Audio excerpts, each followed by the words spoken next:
అన్నంలో చీమ కనపడితే నా వల్ల కాదు, నేను తిన్ను. ఆ రోజు పాపం ఆ ఇంట్లోకి వెళ్ళాను. ఆ ఇల్లు పాక, లోపలంతా చీకటి. ఆ బిడ్డ ఏం చేసిందంటే, అన్న ఇప్పటిదాకా వాక్యం చెప్పారా అన్న, అన్నం తిందు కదా అన్నని పాపం తీసుకెళ్ళి అన్నం పెట్టింది. అన్నం నిండా చీమలే ఉన్నాయి.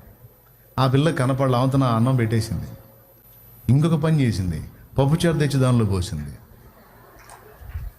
పప్పుచారు తెచ్చి అన్నంలో పోసేసరికి ఇప్పుడు చీమలు బయటికి పోతాయా? అగాధ జలాల్లో ఈత కొట్టినట్టేగా వాటికి. ఊరు ఈ పిల్ల జల్లంగుండా పొయ్యేవాటిని బానీయకుండా కట్టేసినట్టుగా నీళ్లు పోసింది. ఇప్పుడు ఏం చేయాలి? ఒక్క సింగిల్ చీమ కనపడితే అన్నం మొత్తం వదిలిపెట్టే షాలేము రాజు ఆ రోజు చీమల పప్పు చారు.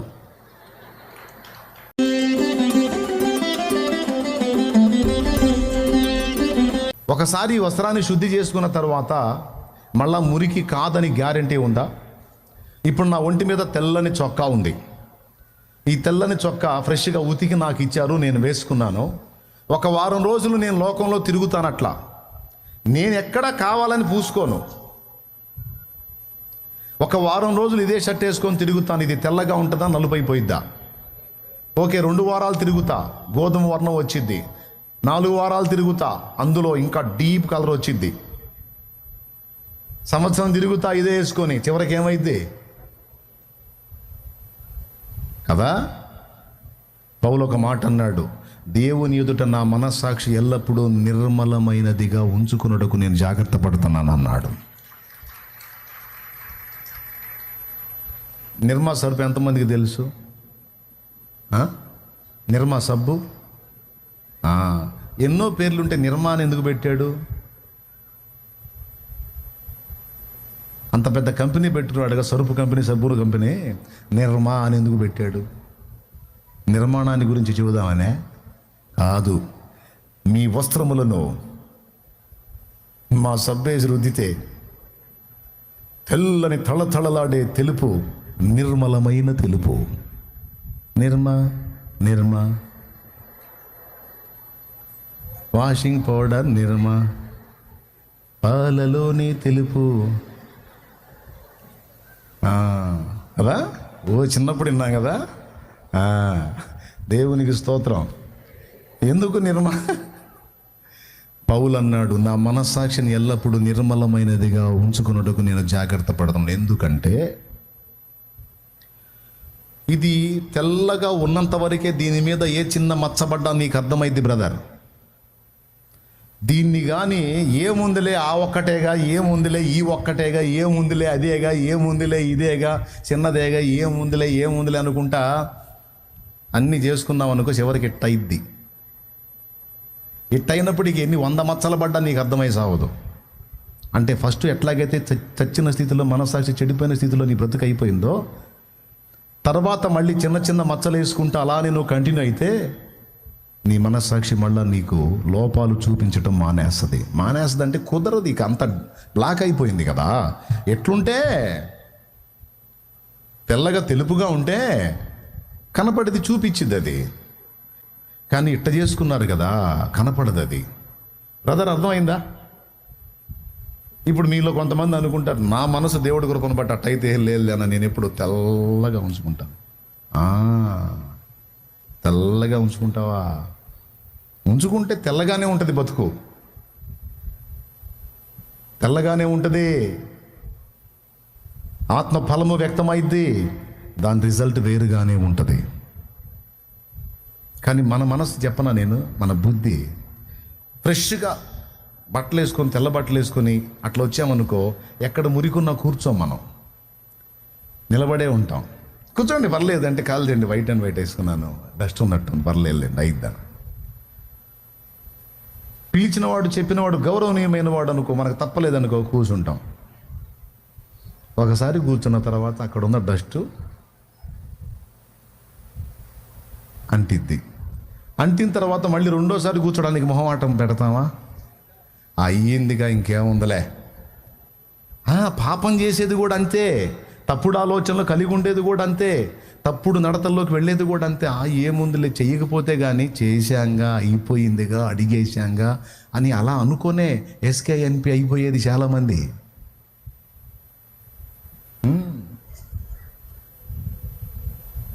నేనంటాను, ఇప్పుడు ఏదో వేసాము, మురికి అయ్యింది, ఇంకేముంది, ఇంక అట్నే తిరుగుతామని తిరుగుతావా?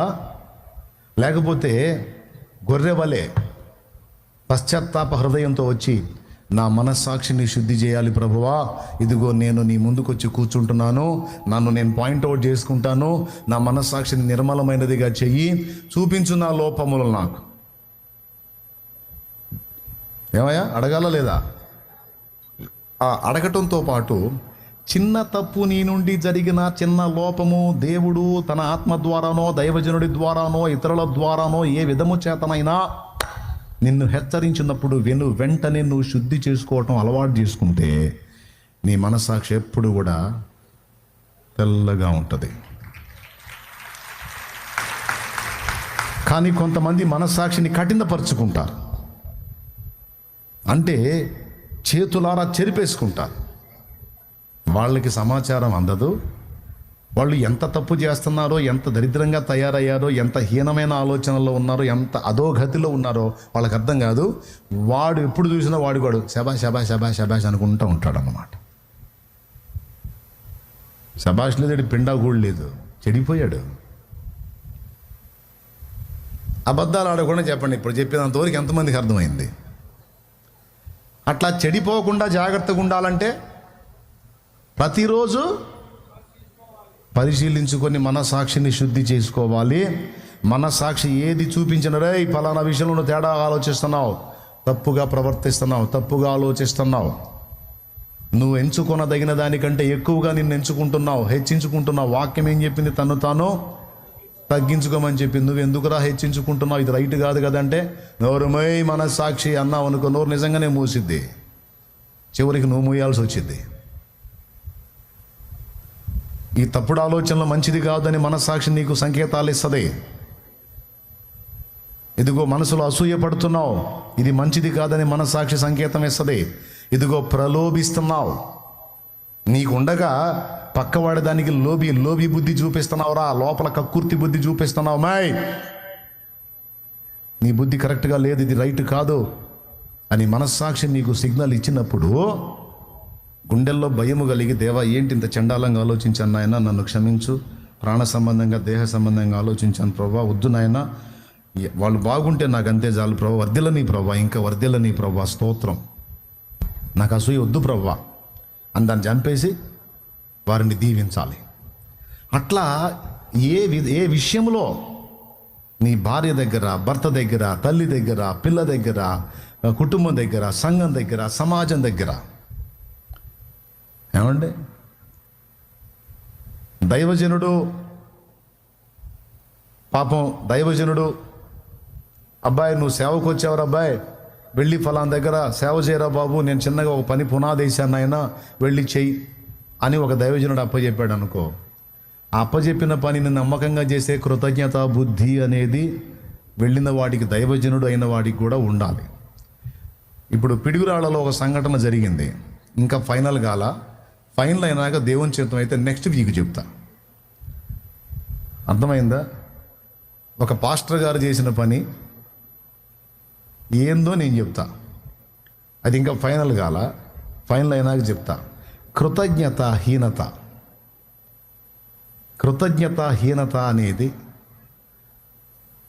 మనస్సాక్షి ఏ స్థాయిలో చెడిపోతే ఒకడు కృతజ్ఞతాహీనుడిగా ప్రవర్తిస్తాడు.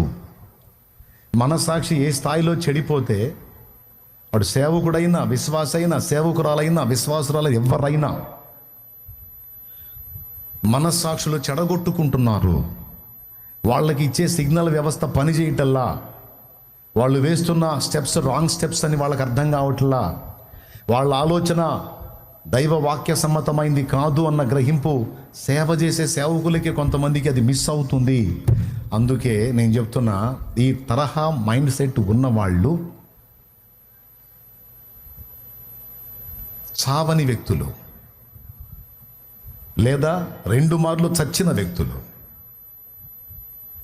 ఆత్మీయంగానేమో 2 సార్లు చచ్చిన వాళ్ళు, శారీరకంగా ప్రాణ సంబంధంగా చావని వ్యక్తులు. ఇలాంటి వ్యక్తుల వల్ల దేవుడు తన పని పొరపాటును కూడా జరగనివ్వడం. కొంతమంది కృతజ్ఞతాహీనుల్ని చూశాను. తగ్గించుకోరా బాబు, దేవుడు నిన్ను హెచ్చిస్తాడు. తగిన సమయమందు దేవుడు నిన్ను హెచ్చించినట్లు ఆయన బలీయమైన చేతి కింద దీన మనస్సు కలిగి ఉండురా బాబు అంటే, ఏయ్ నేను ఇంచు తక్కువ కాదో. ఒరే నీ మెదడు ఎడిపోయిందిరా, నీ మనసు. ఎన్నిసార్లు చెప్తున్నాను నేను నీకు, తగ్గించుకో, తగ్గింపును నేర్చుకో, మరుగై ఉండటం నేర్చుకో, దీనుడవై ఉండటం నేర్చుకో, దీనురాలువై ఉండటం నేర్చుకో, సాత్వికమైన మనస్సు కలిగి ఉండటం నేర్చుకో. దైవస్వరం నీకు డైరెక్ట్గా వినపడిద్దని నీ ఫీలింగా? దైవజనుల్లోంచి వినపడిద్దని అర్థం కావటం లేదా నీకు? దైవజనుల్లో నుంచి కూడా దైవస్వరం వినపడిద్ది. ఆయన అంతే చెబుతాడులే అంటే దైవస్వరం నీకు దైవస్వరంలో వినపడుతుందా? ఏమవుతావు నువ్వు? దేవుని ఆత్మ ద్వారా ఒక గద్దింపు నీకు వచ్చినప్పుడు, ఈ విషయంలో నువ్వు ఇలా ఉండు, ఈ విషయంలో నువ్వు ఇలా ఉండు అంటే విశ్వాసులు లోబడుతున్నారు కొంతమేరకు. కానీ సేవకులైన వాళ్ళు కొంతమంది నేను బాగా పరిశీలించాను. నువ్వు ఇది కాదు ఇలా చెయ్యంటే కాదు, ఇలానే చెయ్యాలని ఎదురొచ్చి SKNP అయిపోయారు, పోతున్నారు. ఇప్పుడు సేవకు రెడీ అవుతున్నారు కాబట్టి ఈ సందర్భంగా చెప్తున్నాను. నేను చెప్పిన మాట విని, ఎందుకంటే మీకు ముందు ఆత్మీయ అనుభవాలు పొంది, దేవుని నడిపింపు పొంది, అన్ని విధాల పరిస్థితులు గమనించి నేను హెచ్చరికలు జారీ చేస్తా. బాబు ఇలా కాదు ఇలా అన్నప్పుడు పసిబిడ్డలాగా తగ్గించుకొని లోబడుటలో నీవు వర్ధిల్లటం అనేది ఉంటుంది. నేను నంది అంటే నువ్వు పంది అన్నావు అనుకో, చివరికి పందిగానే మిగులుతావు. అలా ఎప్పుడూ తగదు. కొంతమంది సైకాలజీ ఎలా ఉంటుందంటే, వాళ్ళకి ఫేవర్గా వచ్చినంత వరకు నిజంగా అన్న ద్వారా దేవుడు నాతో మాట్లాడాడు. దరువు పడింది అనుకో, అన్న ఏదో వేరే విషయం ఏదైనా చెప్తాడు అనుకుంటే ఇట్లాంటివి మాట్లాడుతూ ఉన్నాడు. ఎందుకు అసలు నువ్వే చెప్పురా అయ్యా, ఏం చెప్పాలో దేవుడికి కూడా నువ్వే చెప్పు. దేవుడు అట్లనే చెబుతాడు. దేవుడు ఏమన్నా యంత్రమా? దైవజనుడు ఏమన్నా యంత్రమా? దేవుడి పని దైవజనుడి పని ఒకటే. రంధ్రములు వెతికి సరిచేసి మిమ్మల్ని ఫలభరితమైన పాత్రలుగా చూచుట చేయుట.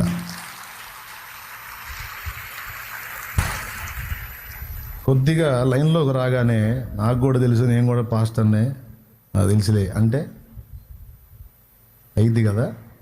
ఏమైంది? న్యాయం జరిగిద్ది. ఏమి లేదు, ఏం జరగదు, ఇసిరి అవతల పడేస్తాడు. ఎవరు? వాడుకోవడానికి పిలిచినోడు ఇసిరి అవతల పడేస్తాడు. ప్రభువా నువ్వు నాతో మాట్లాడు అన్న అవసరం లేదు ప్రభు అంటే, ఒరే గాడిదా, వాడిని వాడుకోనే కదరా నేను లైన్లో తెచ్చింది, నేను ఇప్పుడు వద్దంటావు ఎవరా అంటాడు. అట్లా అన్నవాకు ప్రభువా, మనకు మధ్యవర్తులు వద్దు ప్రభువా, అన్నీ చెబుతున్నాడుగా. నేను నీతో మాట్లాడతా డైరెక్ట్గా, కానీ నా దాసుల్లో నుంచి కూడా మాట్లాడతా. ఎందుకో తెలుసా? నీవు లోబడటం నేర్చుకోవాలి నాన్న. నీకు అది కూడా ఒకటి ఉంది. సింపుల్ ఎగ్జాంపుల్ చెప్తా మీకు, ఓకే? అపోస్తల కార్యం 10వ అధ్యాయంలో, అందరు వినమ్మా విశ్వాసులు, ఇదే పాస్టర్లకు అనుకోవాగనము అందరికీ. అయ్యా 2 చేతులు ఫస్ట్ స్తోత్రం చెప్పండి. ఏం తమ్ముడు నువ్వు చెప్పవా? 2 చేతులు ఎత్తి స్తోత్రం చెప్పమంటే నేను కనిపెడతా ఉంటా. ఎక్కడొచ్చాగాం? చూడు 10వ అధ్యాయం 1వ వచనంలో ఒకసారి చదవండి, అక్కడ ఏముందో. ఇటలీ పటాలమనబడిన పటాలములో శతాధిపతి అయిన కొర్నేలి అను భక్తిపరుడు ఒకడు కైసరులో ఉండెను. అతడు తన ఇంటి వారందరితో కూడా దేవుని యందు భయభక్తులు గలవాడై ఉండి ప్రజలకు బహుధర్మము చేయుచు ఎల్లప్పుడూ దేవునికి ప్రార్థన చేయువాడు. ఓకే, పగలు ఇంచుమించు 3 గంటలు. అతని సాక్ష్యం, అతని క్యారెక్టర్ని కూర్చున్న సాక్ష్యం. ఇప్పుడు సన్నివేశం. పగలు ఇంచుమించు 3 గంటల వేళ దేవుని దూత అతని యొద్దకు వచ్చి కొర్నేలి అని పిలుచుట. ఎవరు వచ్చారు సమయంలో? దేవుని దూత. డైరెక్ట్గా దేవుని దూత వచ్చేసాడంట. వచ్చి కొర్నేలి అని పిలిచాడట. అప్పుడు కొర్నేలి ఏమన్నాడు? 4లో అతడు దూత వైపు తేరి చూచి భయపడి ప్రభువా ఏమని అడిగాను. అందుకు దూత, నీ ప్రార్థనలను నీ ధర్మకార్యములను దేవుని సన్నిధికి జ్ఞాపకార్థముగా చేరినవి. ఇప్పుడు నీవు యొప్పేకు మనుషులను పంపి పేతురు అను మారు పేరు గల సీమోనును పిలిపించుము. అతడు సముద్రపు దరినున్న సీమోనును ఒక చర్మకారుని ఎంట దిగి ఉన్నాడని అతనితో చెప్పాను. ఇప్పుడు డైరెక్ట్గా దేవదూతే కనపడి నీ ప్రార్థనలను నీ ధర్మ కార్యములను దేవుని సన్నిధికి చేరినాయి, నువ్వు దేవుని యందు భయభక్తులు కలిగిన, నువ్వు చాలా మంచోడివి, ఫలానా దగ్గర పేతురు అనేవాడు దిగున్నాడు, పోయి పిలిపించుకోమా ఈ ముచ్చట్లని చెప్పకపోతే, ముందు చెప్పిన 4 మాటలతో పాటు ఏ మాటల వలన నీవు రక్షణ పొందుతావో ఆ మాటలు నేనే చెప్తాను వినని దూతే చెప్పేయొచ్చుగా. మళ్ళీ సగం ఏం చెప్పి సగం ఆయన చెప్తాడు, ఆయన పిలిపించుకో అంటమేంది? What is this?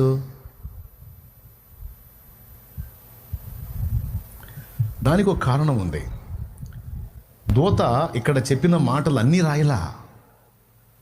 జస్ట్ అపోస్తల కార్యం 10వ అధ్యాయంలో నేను చూపిస్తాను చూడండి, దూత మొత్తం ఏం చెప్పాడు అక్కడ ఉంటుంది. అపోస్తల కార్యములో 10వ అధ్యాయంలో ఏం చెప్పాడంటే, యొప్పేకు మనుషులను పంపి పేతురు అను మారు పేరు గల సీమోనును పిలిపించుము. అతడు సముద్రపు దరినున్న చర్మకారుడైన సీమోను అను వాని ఇంట దిగి ఉన్నాడని అతనితో చెప్పాను. ఓ పెద్ద మ్యాటర్ చెప్పాడు. దాంతోపాటు ఇంకొకటి కూడా చెప్పాడు. 11:13 చూడండి ఒకసారి. పేతురు కొర్నేలి తనకు చెప్పిన మాటల్ని చెప్తున్నాడు. అదే అపోస్తల కార్యం 11వ అధ్యాయము 14వ వచనం లేదంటే 13వ వచనం నుంచి చదువు. అప్పుడు అతడు, నీవు యొప్పేకు మనుషులను పంపి పేతురు అను మారు పేరు గల సీమోనును పిలిపించుము. ఎవరు చెప్పారు ఇది? దూత. ఇంకా ఏం చెప్పాడు? నీవును నీ ఇంటి వారందరూ ఏ మాటల వలన రక్షణ పొందుదురో ఆ మాటలు అతడు నీతో చెప్పునని తన ఇంట నిలిచి తనతో చెప్పిన యొక్క దేవదూతను చూచిన సంగతి మాకు తెలిపాను. అద్దుగో, ఫస్ట్ 10వ అధ్యాయంలో మొత్తం దేవదూత చెప్పిన మ్యాటర్ అంతా రాశాడా? జస్ట్ నీ ధర్మ కార్యములు నీ ప్రార్థనలు దేవుని సన్నిధికి వినబడ్డాయి. ఓకే, డైరెక్ట్గా కనబడి ఈ ముక్కలు చెప్పినప్పుడు పూర్తిగా మిగిలిన విషయాలు ఏ మాటల వలన అతడును అతని ఇంటి వారు రక్షణ పొందుదురో ఆ 4 మాటలు ఈయన చెప్పెత్తే పోయిద్ది. మళ్ళీ ఈయన మనుషుల్ని పంపి మాయ్ వింటున్నావా? పాయింట్, ఇంపార్టెంట్ పాయింట్ ఇది, మిస్ అవ్వద్దు. నువ్వు మనుషుల్ని పంపి అక్కడి నుంచి పేతురుని తెప్పించుకో, ఆయన నీతో మాట్లాడతాడు. అంతెందుకు దూతగారు, తమరే వచ్చి ముచ్చట చెప్పారు కదా, ఆ 4 ముక్కలు మీరే చెప్పండి. ఇక్కడి నుంచి అడిగి మనుషులు పోవటం, ఆయన రావటం, ఇక్కడ ప్రసంగాలు చేయటం అవసరమా? చెప్పేసేయండి సార్ అని కొర్నేలి అనలా, దూత చెప్పలా. ఎందుకో తెలుసా? దానికి ఒక కారణం ఉంది. నేను డైరెక్ట్గా దేవునితోనే కాంటాక్ట్ అవుతాను, దేవుడు నేను దేవుడు, ఇక నాకు మధ్యలో ఏ కోన్ కిస్కా అక్కర్లేదు అని ఓవర్ యాక్షన్ చేసి మధ్యలో దేవుడు నియమించిన నాయకత్వాన్ని తృణీకరించే వాళ్ళకి ఇక్కడ ఒక అద్భుతమైన పాఠం ఉంది. ఏంటి ఆ పాఠం అంటే, నేను నీకు చెప్తా, మరి నీకున్న ఇంటి వాళ్ళకి బాప్తీసం నేను ఈయనగా బాప్తీసం ఎవరు ఇవ్వాలి? దూత ఇస్తాడా? అట్లా దూత ఇచ్చే పని అయితే శుభ్రంగా ఈ సేవ ఎందుకు మేమెందుకు, శుభ్రంగా ఆయనే అందరికి ముంచేసిపోతే పోయింది ఒక దెబ్బతో. కానీ కుదిరిద్దా? చెప్పాల్సిన విషయాలు చెప్పాడు. అది కూడా దూత ఎందుకు మాట్లాడాల్సి వచ్చిందో తెలుసా? దూత కానీ చెప్పకపోతే పేతురుని పిలిపించడు కొర్నేలి. దూత వచ్చి చెప్పేసరికి సచ్చినట్టు కబురు పెట్టుకొని పేతురుని పిలిపించుకున్నాడు. అంటే దూతే ఆయన గురించి సాక్ష్యం ఇచ్చాడంటే సామాన్యుడు కాదు. అందుకు దూత వచ్చి కనబడి చెప్పాల్సి వచ్చింది. ఇప్పుడు పేతురు వచ్చి వాళ్ళకి క్రీస్తు సువార్త ప్రకటించాడు. ఇక్కడ ఏం జరిగింది తెలుసా? పేతురుకు జరగాల్సిన న్యాయం పేతురుకు జరిగింది, కొర్నేలికి జరగాల్సిన న్యాయం కొర్నేలికి జరిగింది. యూదులకే తప్ప అన్యజనులకు పనిచేయడు దేవుడు అనేది పేతురు ఫీలింగ్. అన్యజనుల మీద కూడా ఆత్మను కుమ్మరించి, హలో నేను అన్యజనుల పక్షంగా కూడా ఉన్నానని పేతురు కనువిప్పు కలిగించాడు. ఒకటైందా? ఇటుపక్క కొర్నేలికి అతని ఇంటి వారికి బాప్తిసం ఇచ్చినప్పుడు నాయకత్వం ఎవరిదైంది? కొర్నేలి మీద పేతురుదైంది. కొర్నేలి ఫ్యామిలీకే కాదు, ఎంతమందికి అయితే వాళ్ళు నాయకులుగా ఉండి నడిపించారో బోధించారో వాళ్ళందరికీ వీళ్ళు మార్గదర్శకులుగా ఉండి క్రమమును క్రమశిక్షణను నేర్పి బాప్తిజం ఇచ్చి వదిలేయటమే కాదు, క్రమంగా వాళ్ళని నడిపించడం కూడా వీళ్ళ బాధ్యత. ఎనీ టైం దూతొచ్చి బాప్తిజం ఇచ్చి దూతొచ్చి ఫాలోఅప్ చేయడు కదా. దానికి మనుష్య రూపంలో ఉన్న నాయకులు కావాలి. వీళ్ళు దూతలే, దేవుడు ఏర్పరిచిన దూతలు. ఆయన తన సేవకులను వాయువులుగాను తన దూతలను అగ్ని జ్వాలలుగాను చేసుకునేవాడని రాయబడి ఉంది. చూసారా? చూడలేదా? చూడండి, హెబ్రీ పత్రిక 1వ అధ్యాయంలోనే ఉంటుంది, చూడండి. ఇక ముగిస్తున్నానండి, సంతోషంగా స్తోత్రం చెప్పేసేయండి. 1వ అధ్యాయం 7వ వచనం. ఎవరు చెప్పట్లేదు? చదువు. తన దూతలను వాయువులను గాను తన సేవకులను అగ్ని జ్వాలలుగాను చేసుకునేవాడు. ఏంది? తన దూతలను వాయువులుగాను తన సేవకులను అగ్ని జ్వాలలుగాను చేసుకునేవాడు. సేవకులు అంటే ఎవరు? కీర్తనల గ్రంథానికి బండి. కీర్తనల గ్రంథమునకు పదండి, చెప్తా, అక్కడ చూపిస్తాం మీకు.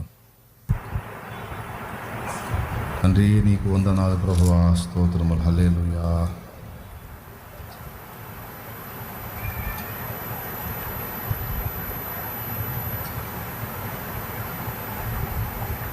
ఒక మాట చెప్తా,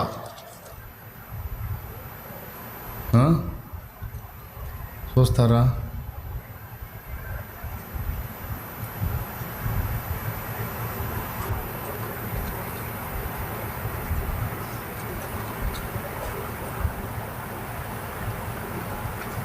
ఆయన దైవజనులను గురించి కీర్తనాకారుడి నోట ఒక అద్భుతమైన మాట పలికించాడు.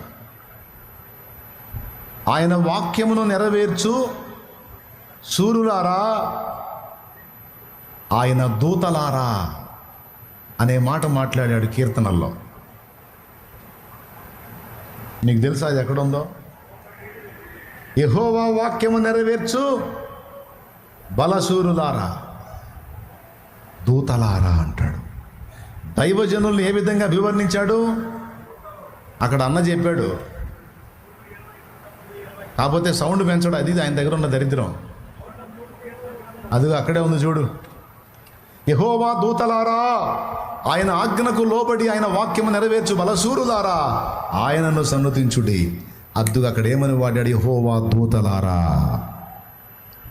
ఇక్కడేమని వాడాడు? తన దూతలను వాయువులుగాను తన సేవకులను అగ్ని జ్వాలలుగాను చేసుకునేవాడు. ఇప్పుడు చెప్పండి, దేవుడు ఏర్పరచుకున్న దైవ జనాంగం సామాన్యుల, అల్పుల, ఏడిచారా? ఏందో వాళ్ళు చెప్పేదే, ఏందో వాళ్ళు చెబితే మనం వినేదే, అయ్యా డైలాగులే. ఆ టైపులో విర్రవీగినోడు వాడు సేవకుడైనా, విశ్వాసైనా, పరిచారకుడైనా వాడు దేవుని చేత దీవించబడతాడా? వాడబడతాడా? వర్ధిల్లుతాడా? నెట్టివేయబడతాడా? మరేం చేయాలి? క్రమము నేర్పరిచాడు దేవుడు, ఒక క్రమము నేర్పరిచాడు. గలతీ పత్రిక 2లో చూస్తే పౌలు అంటాడు, ఆయన తన కుమారుని నాయందు బయలుపరపను అనుగ్రహించినప్పుడు మనుష్య మాత్రులతో నేను సంప్రదింపలేదు. నాకంటే ముందుగా అపోస్తలైన వారి యొద్దకును నేను వెళ్ళలేదు, కానీ వెంటనే అరేబియా దేశమునకు వెళ్ళి తిని అటు పిమ్మట 3 సంవత్సరముల తరువాత కేఫాను చూద్దామని వెళ్ళాను. తర్వాత ప్రభు సహోదరుడని యాకోబును చూశాను అని చెప్పాడు. గలతీ సంఘానికి రాస్తా. అది చదివి చాలామంది దైవజనులు నేను పౌలు లాంటి బ్రదర్, చాలామంది దైవజనులు నేను పౌలు లాంటి దాన్ని బ్రదర్, అంత డైరెక్ట్గా దేవునితో కాంటాక్టే, మధ్యలో ఇక నేను ఎవరిని అసలు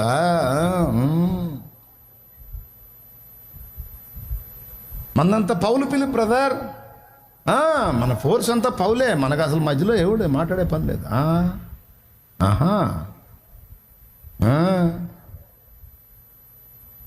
అట్లయితే అపోస్తలుల కార్యం 13 చూద్దాం. అపోస్తలుల కార్యం 13:1 చూద్దాం. అంత్యోకయలో సంఘములో అందరూ చూడాలి, సచ్చిందా గుర్తుపెట్టుకోవాలి. ఇది ఎవరు చచ్చిందాకా? మీరు చచ్చిందాకా, నేను పోయిందాకా మొత్తం గుర్తుపెట్టుకొని బ్రతకాలి. యేసయ్య వచ్చిందాకా. ఒకవేళ అప్పటిదాకా మనం చావకపోతే స్తోత్రం, కలిసి వెళ్దాం, కలిసి ఎదుర్కొందాం. కానీ గుర్తుపెట్టుకోండి, నాయకత్వానికి ప్రయారిటీ ఉంది, విలువ ఉంది, రెస్పెక్ట్ ఉంది. అయితే నాయకుడు ఏంటంటే దేవునికి కనెక్ట్ అవ్వండి, దేవునికి లింక్ అవ్వండి అని నాయకుడు చాలా వరకు దిద్దుబాట్లు చెప్పి బ్యాలెన్స్ చేసి, ఇక నువ్వు పరిపూర్ణుడు అయ్యావు అనుకున్నప్పుడు తానే చెబుతాడు, నీకు ఇంకా నాతో నిమిత్తం లేదురా బాబు, నీలో ఆ మెచ్యూరిటీ లెవెల్స్ వచ్చినాయి, ఇక నువ్వు డైరెక్ట్గా దేవుని నడిపింపును పొందుకున్నావు గనుక చక్కగా ఇక దేవుని వైపు చూస్తూ లేఖనం వైపు చూస్తూ ముందుకు సాగిపోనానని దేవుడు దీవిస్తాడని ఆత్మీయ నాయకుడు చెప్పిన దాకా నువ్వు వెంటాడటం మానకూడదు నాన్న. అర్థమైందా? ఈ 2 వచనాలు చూసేసేయండి, ఇక ముగించేసుకుందాం మనం.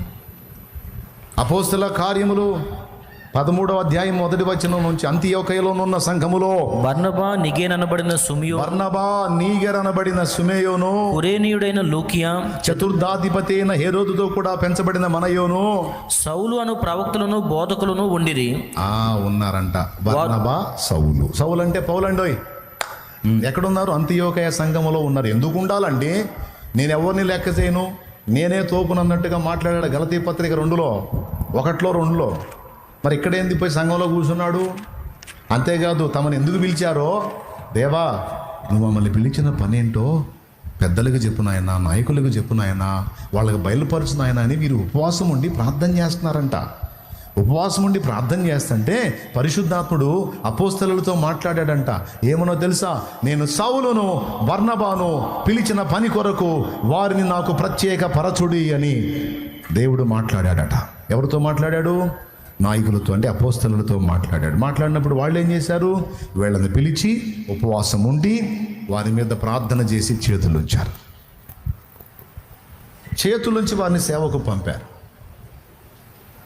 లేఖనములో ఏదో ఒక సంగతిని మాత్రమే చదివి దానితో ఫిక్స్ అయిపోయి, నేనెవ్వడిని లెక్క చేయను, నాకెవ్వడు నాయకుడు లేడు, నేనే రాజు, నేనే మంత్రి, నేనే సైనికుడిని, నేనే ప్రజ అనే తప్పుడు ఆలోచన లైఫ్లో ఎప్పుడు రానియొద్దు.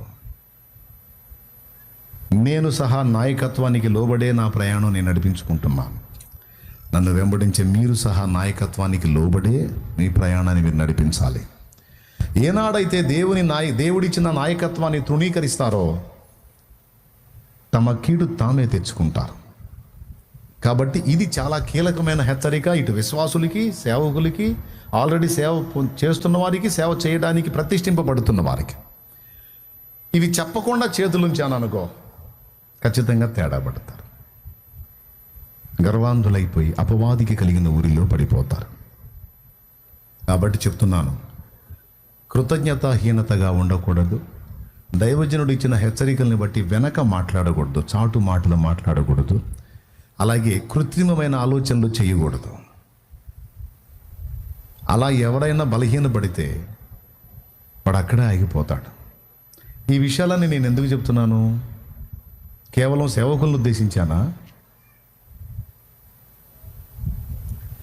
దేవుని పరిశుద్ధాత్మ మనకు బయలుపరుస్తూ ఉంటాడు. అందరు వినండి, ఇదిగో ఇది నీకు అడ్డుబండగా ఉంది, దీన్ని తొలగించుకో. ఇది నీలో రాంగ్ స్టెప్గా ఉంది, ఇది తొలగించుకో. ఇది ఉంటే నేను నిన్ను వాడుకోలేనురా బాబు, నా నుండి నీకు ఫలం వ్యక్తం కాదు, నువ్వు ఈ అడ్డుబండలు ఉన్నాయి నాన్న, ఈ తొలగించుకో అని దేవుడు మాట్లాడతాడు. మాట్లాడినప్పుడు మన పని ఏంటంటే ఆయన ఏదైతే సూచిస్తున్నాడో వాటిని తొలగించుకొని ఆయనకి మనల్ని మనం. ఈ సంవత్సరం 2 పాటల్లో ఈ విషయాన్ని మెన్షన్ చేశాను దేవుని ఆత్మ ద్వారా. నీలో నువ్వు ఖాళీ కాకుండా, నాలో నేను ఖాళీ కాకుండా, దేవుని ఆత్మ యొక్క ఫలము మనలో వ్యక్తం కాదు. అది వ్యక్తం కాకపోతే భూమి మీద దేవుని కొరకు నీ జీవితం, జన్మ సార్థకం కాదు. షాలేం రాజన్న పరిచర్య చేశాడు.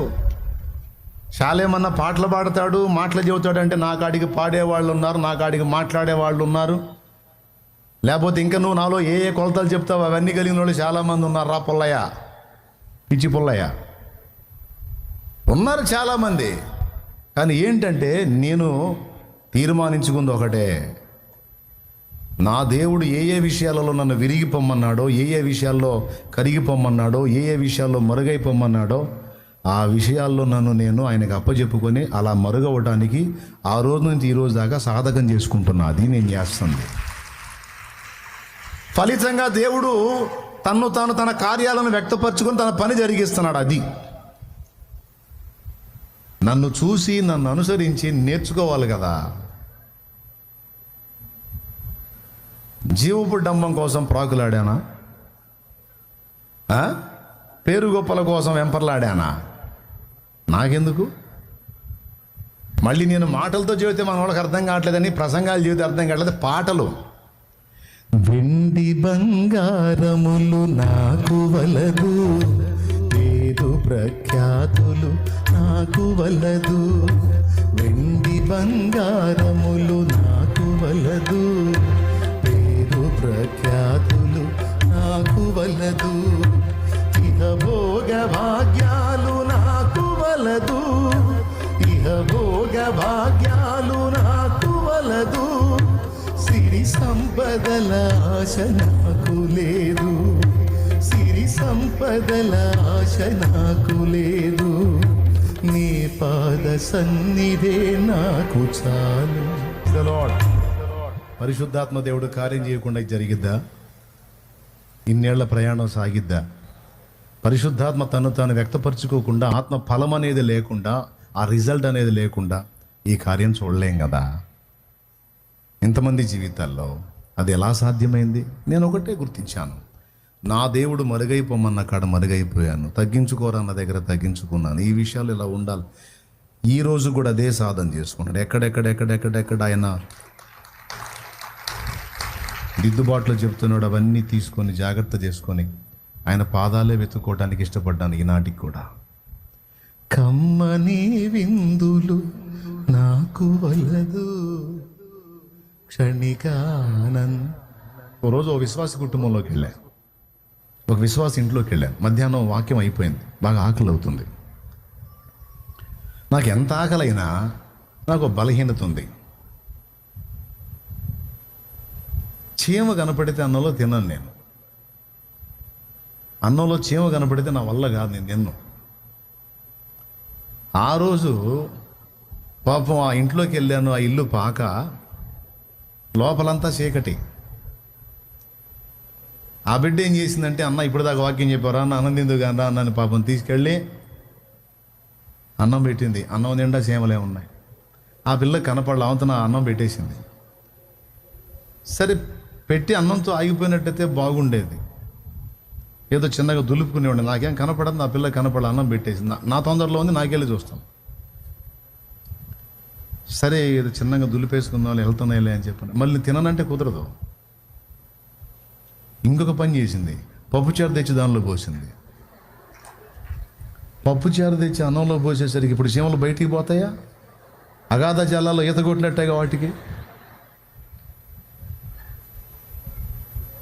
ఊరి ఈ పిల్ల చల్లకుండా పొయ్యే వాటిని బానియకుండా కట్టేసినట్టుగా నీళ్లు పోసింది. ఇప్పుడు ఏం చేయాలి? ఆల్రెడీ ఒక దైవజనుడు వాళ్ళ విషయంలో క్యాస్ట్ ఫీలింగ్ చూపించాడని వాళ్ళు ఫీల్ అయ్యి ఉన్నారు. ఇప్పుడు శాలేమన్న వచ్చాడు, నాకు వద్దమ్మా, నాకు తినబుద్ధి కావట్లేదంటే, అన్న మా ఇంట్లో తినవా, నువ్వు కూడా ఫీలింగ్ ఇస్తున్నావా అంటారేమో. లేకపోతే బేదోళ్ళమని మా అన్నం బాగుండదని తినవా అన్న అనుకుంటారేమో. ఇప్పుడు నాకు అగ్ని పరీక్ష, దేవుడా ఏం చేయాలి నాయన, తినరా అన్నాడు. ఒక్క సింగిల్ చీమ కనపడితే అన్నం మొత్తం వదిలిపెట్టే షాలేము రాజు ఆ రోజు సీమల పప్పు చారు, చికెన్, మటన్,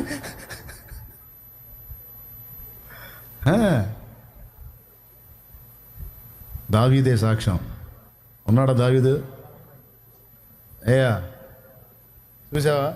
అదిగో దావీదు కూడా కూర్చున్నాడు. దావీదు చూస్తున్నాడు ఇప్పుడు ఏం చేస్తాడని. ఎందుకంటే దావీదుకి తెలిసి నేను తిననని. ఇప్పుడు ఏం చేస్తాడంటే, దావీదుకి వెళ్ళి చూశాను, తప్పదు దావీదు, దైవ సేవకు వచ్చాం, దీనిలైన బిడ్డల ఇంటికి వచ్చాం.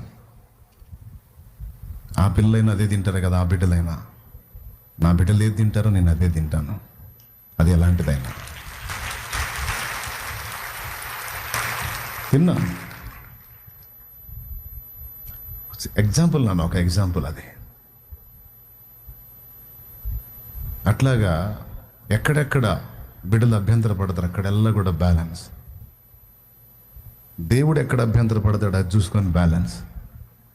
ఆ రోజు నుంచి ఈ రోజు దాకా ఆఖరికి ఒక అరగంట ప్రసంగం ఎక్కువ చేసిన మీరెక్కడ బాధపడతారని కారణం చెప్పి మరి మిమ్మల్ని కన్విన్స్ చేసి పంపించడానికి ఇష్టపడతాను. ఆ అంశంలోని విలువ అలాంటిదమ్మా, నేను అందుకని మాట్లాడాను, మిమ్మల్ని ఇబ్బంది పెట్టానేమో అని. అంటే ఏ కోశాన కూడా నేను నా ఇష్టం అనే ధోరణిలోకి వెళ్ళాలా. అది క్రీస్తుకు వెలుపట జరిగింది, క్రీస్తులో ఆయన చిత్తమే.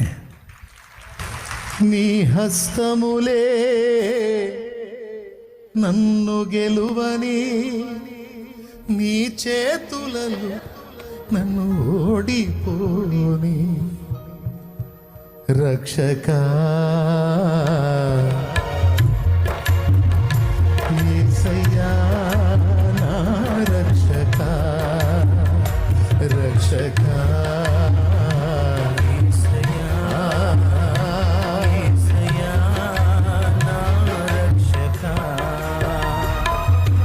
దేవుని చేతిలో యాకోబు ఓడిపోయాడా గెలిచాడా?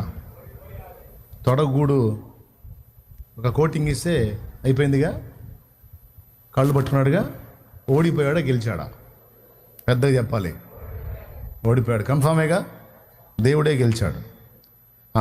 యాకోబును ఆశీర్వదించేటప్పుడు ఏమని దేవుడు పలికాడో చూడండి. నువ్వు దేవునితోనూ మనుషులతోనూ పోరాడి గెలిచేవరో బాబు అన్నాడు. దేవుని చేతిలో ఓడిపోవటం, మన స్వీయతలో చచ్చిపోవటం, ప్రాణ దేహములను వంచటం, అది మన రియల్ లైఫ్లో నిజమైన గెలుపు. దేవుని చేతిలో ఓడిపోయిన వాడే నిజ జీవితంలో గెలిచిన వాడు సోదరా.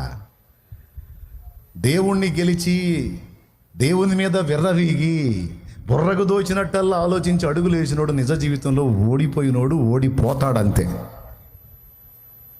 ఏమైనా అర్థమైందా బ్రదర్స్ నేను చెప్పింది? మరి అది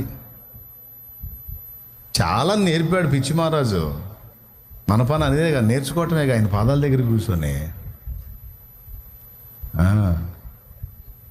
ఎన్ని నేర్పి ఎన్ని చోట్ల ఎన్ని రకాలుగా. ఎక్కడన్నా కూటాన్ని పిలిచారనుకో, బిరబిర స్టేజ్ మీద కూర్చోను. అది మళ్ళీ ఎచ్చుల కోసం కాదు, నా నేచర్ అదిగా చేసేసాడు దేవుడు. పోయి చివరిలో కూర్చుంటా అంతే. నాకేం అవసరంలా, నాకేం పెద్ద హడావిడి అవసరంలా, నన్ను జనం గుర్తించాల్సిన అవసరంలా. పోయి అక్కడో కూర్చుంటా, ఆయన లాక్కొచ్చి కూర్చోబెడతాడు పైన. ఆ కూర్చున్న కాసేపు కూడా ముళ్ళ మీద కూర్చున్నట్టే ఫీల్ అవుతా. నాకు ఇంట్రెస్ట్ లేదు, నా తత్వం అది కాదు. సభలోకి వెళ్ళినా ఎక్కడికి వెళ్ళినా అంత వేదిక మీద కూడా వాక్యం చెప్పాలంటే నాకు ఇబ్బంది. ఎవరన్నా చెబితే బాగుండు అనుకుంటా, కనబడటం ఇష్టం ఉండదు. అవసరమైన దగ్గర నిలబడి అవసరం లేని దగ్గర కనబడవాకు మరుగైపోబేట అంటాడు యేసయ్య. ఎందుకు నన్ను అక్కడ హృదయంలో పొరపాటు ఆలోచన వచ్చినా నువ్వు ఈ ఆలోచన చేయకూడదు కదా, ఇలాంటి తత్వం నీకు రాకూడదు కదా, నాకు ఇష్టం ఉండదు కదా, పరిశుద్ధాత్మ మాట్లాడు. ఓకే తండ్రి, తప్పుగా ఆలోచించాను, క్షమించాయా, ఏదైతే అట్లా ప్రతిదీ రాజీ పడి బ్రతకడానికి ఇష్టపడలా. పోరాడా, కొన్నిటిని గెలిచా, ఇంకా కొన్నిటిని పోరాడుతున్న వాటిని కూడా గెలవాలి, దేవుని ముందు నిలవాలి. ఇప్పుడు కొంతమేర గెలిచినందుకే ఇంత ఫలాన్ని దేవుడు వ్యక్తపరిచాడు. ఇంకా అన్నిట్లో గెలవటం అంటే ఏంటో తెలుసా? కొన్ని గెలిచానంటే ఏంటో తెలుసా?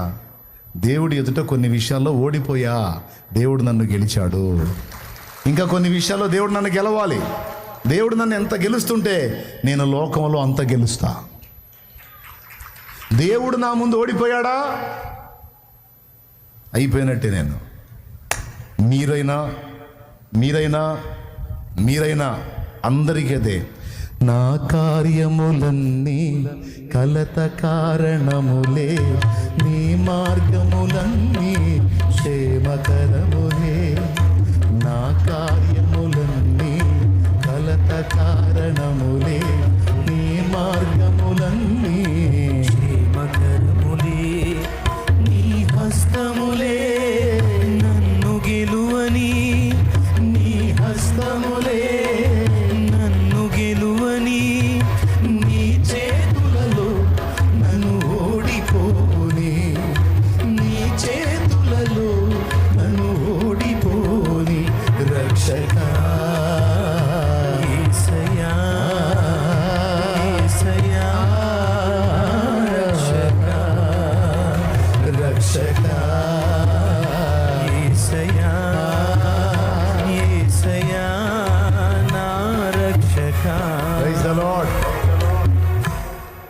కృతజ్ఞత బుద్ధి కలిగి ఉండటం నాకు ఇష్టం రా కుమారుడా అన్నాడు. మేలు చేసిన వాడిని మర్చిపోవద్దురా, వాడికి నువ్వు చేయదగ్గ సాయం చేయి, నువ్వు చేయదగ్గ మేలు తిరిగి చేయి. అంతేకాదు వీడు మేలు చేశాడన్న భావం జీవితాంతం గుర్తుపెట్టుకోను. ఆయన కృతజ్ఞతాహీనత అంటే నాకు నచ్చదురా. ఏ ఒక్కరి దగ్గర ఎంత సాయం పొందినా మర్చిపోకూడదు నాన్న, వాళ్ళకి ఏదో ఒక విధంగా తిరిగి సాయం చేయాలి. అలాగే తండ్రి, కృతజ్ఞత లేనివారు ఓయబ్బా వదిలే, మాటలు ఎక్కువ అయిపోయినాయి. వద్దులే, మీరు అంతే అంటారు, మళ్ళీ టైం పోద్ది. ఈరోజు కృతజ్ఞతాహీనులుగా చాలామంది కనపడుతున్నారు, నమ్మక ద్రోహులుగా కొంతమంది కనపడుతున్నారు. విశ్వాసులు అయితే వాళ్ళకి తెలిసి తెలియదు, సేవకులు కూడా అలా టైపులో మారిపోతున్న వాళ్ళు ఉన్నారు. దయచేసి కొన్ని నైతిక విలువలు ఉన్నాయి సేవకుడికి, కొన్ని విషయాలు చంపుకోవాలి,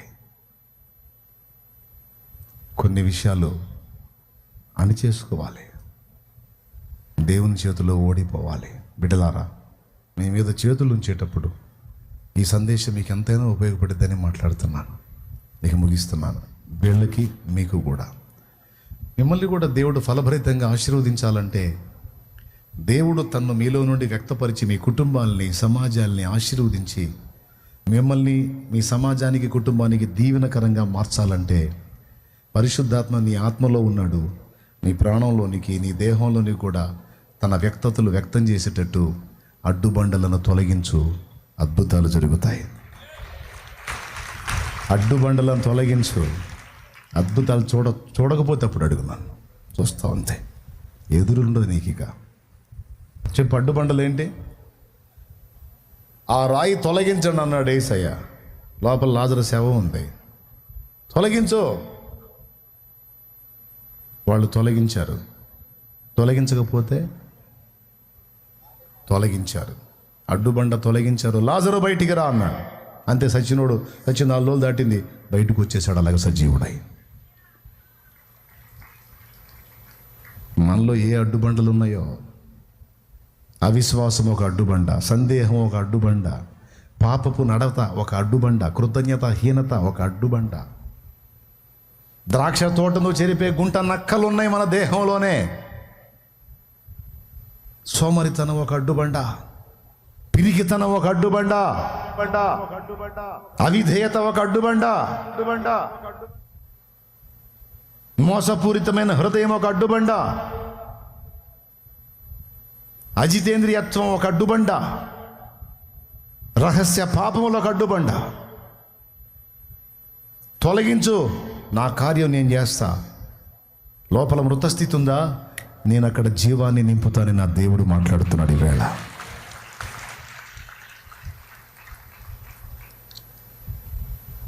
ఓకేనా? పరిశుద్ధాత్మకు పూర్తి అధికారం మన మీద రావాలి. ఆత్మ ఎంతగా మనల్ని ఏళ్తాడో అంతగా ఫలింపు ఉంటుంది. ప్రవహించు చోటెల్లా పచ్చదనం, అడుగుపెట్టు చోటెల్లా ఆశీర్వాదం. ఒక నదివై ప్రవహిస్తావు, ఒక నదివై ప్రవహిస్తావు, అది నీ ఇంట, నీ సమాజంలో ఒక జీవజల నదివై ప్రవహిస్తావు. దేవుని ఆత్మ ద్వారా నీవు ప్రవహించే చోటెల్లా సకల ప్రాణులు తిరిగి బ్రతుకుతాయి, నోడులైన చెట్లు పచ్చగా చిగురిస్తాయి. అలాంటి జీవ నదిగా నువ్వు మారిపోవాలి, జీవజల నదిగా నీవు ప్రవహించాలి. అల్పమైన కార్యాలు కాదు, దేవుని కొరకు ఘన కార్యాలకు పూనుకొని నీవు, నేను, మనము సఫలత పొందాలి. యేసు నామములో రండి, మోకాళ్ళ మీదకి బిడ్డలారా.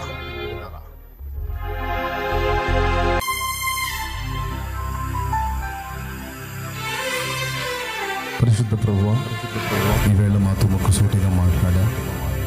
ఎక్కడెక్కడైతే మేము ఇంకా బ్యాలెన్స్ అవ్వాల్సి ఉందో అక్కడెల్లా కూడా మేము అవ్వాలి, పూర్తిగా మీ చేతుల్లో ఓడిపోవాలి. నీవే మమ్మల్ని నిరంతరం గెలవాలి ప్రభువా. నువ్వు మమ్మల్ని ఎంత గెలుస్తావో మేము లోకంలో అంత గెలుస్తాం. యేసయ్య, నువ్వు మా ముందు మమ్మల్ని గెలవలేకపోతే మేము లోకాన్ని గెలవలేం. యేసయ్య, నువ్వు మా ముందు ఓడిపోతే మేము లోకం ముందు ఓడిపోతాం. అందుకే నువ్వు గెలువు మమ్మల్ని. వశపరచుకో. నా ఆత్మని వశపరచుకో, నా ప్రాణమును వశపరచుకో, నా దేహమును వశపరచుకో. మమ్మల్ని ఏలు ప్రభువా, రాజువై, రక్షకుడవై, పరిపాలకుడవై, పోషకుడవై మమ్మల్ని ఏలు నడిపించు. మా బిడ్డలందరిని ఆశీర్వదించు. ఏ ఒక్కరు కూడా అల్పులుగా ఉండకూడదు. ఈ ఉపవాస ప్రార్థన రోజు, ఈ చివరి కూటములో మా బ్రతుకులను, మా సమస్తమును నీ పాదములకే సమర్పణ చేసుకుంటున్నాం. మమ్మల్ని దీవించి నడిపించమని యేసు నామములో ప్రార్థించుకొని ఉన్నాం తండ్రి. ఆమేన్. ఆమేన్. దేవుడు చెప్పిన మాట, సత్యవాక్యము నువ్వు ప్రకటించు. నువ్వు వాక్యం ప్రకటించు. స్వస్థత వాక్యం కాదు, సత్యవాక్యమును నువ్వు ప్రకటించు. సూచక్రియలు, మహత్ కార్యాలు నేను చేస్తాను వాళ్ళకి. ఏమైనా అర్థమైంది నేను చెప్పింది? నువ్వు చెప్పాల్సింది నువ్వు చెప్పు, నువ్వు చేయాల్సింది నువ్వు చెయ్యి. కార్యాలు వాళ్ళ జీవితాల్లో నేను చేస్తా, అది నేను చూసుకుంటా. నువ్వు దాన్ని టార్గెట్ చేయవాకు. నేను నీకు ఇచ్చిన మాటలు నువ్వు పలుకు, వాళ్ళు కూర్చొని వినాలి. అది స్వస్థత వాక్యం వింటేనే స్వస్థత అని కాదు. నేను అందించిన ఏ మాట వారు గైకొన్నా వారి జీవితాల్లో కార్యాలు నేను చేస్తా. మార్కు సువార్త చివరి అధ్యాయము 20వ వచనం. వారు బయలుదేరి వాక్యమంతటా ప్రకటించిరి. ప్రభువు వారికి నేనేం చేశాను? మీకు వాక్యం ప్రకటించాను.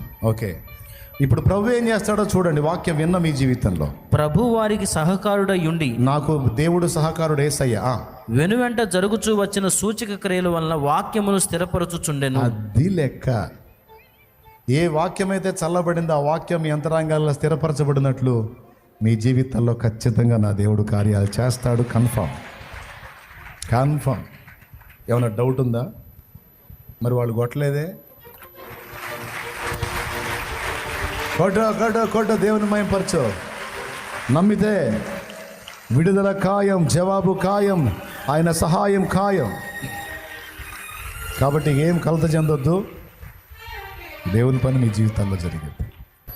ఈరోజు నువ్వు రహస్యంగా కన్నీరు గార్చావు దేవుని పాదాల దగ్గర. ఈ ఒక్క మాట విను. రహస్యంగా దేవుని పాదాల దగ్గర కన్నీరు గార్చావు, మొరపెట్టావు, ఆయన బలిపీఠం దగ్గర కాచుకున్నావు. ఇప్పుడు నీకు దేవుడు బహిరంగంగా జవాబు ఇవ్వబోతున్నాడు. బాహాటంగా నీ ఎడల కార్యం జరిగించబోతున్నాడు. నీ రహస్యపు విజ్ఞాపనలకు బహిరంగమైన సాక్ష్యం తీసుకొస్తావు నువ్వే. ఆదివారానికి పో. దేవుని కృప నీకు తోడుగా ఉండునుగాక. ఆమేన్. రైట్, అందరికీ వందనాలు. నా నిమిత్తం కూడా ప్రేయర్ చేయండి దైవాశీస్సులు. రైట్, అందరికీ వందనాలు నాన్న. నమ్మకంగా చేయండి దేవుని పని. రైట్.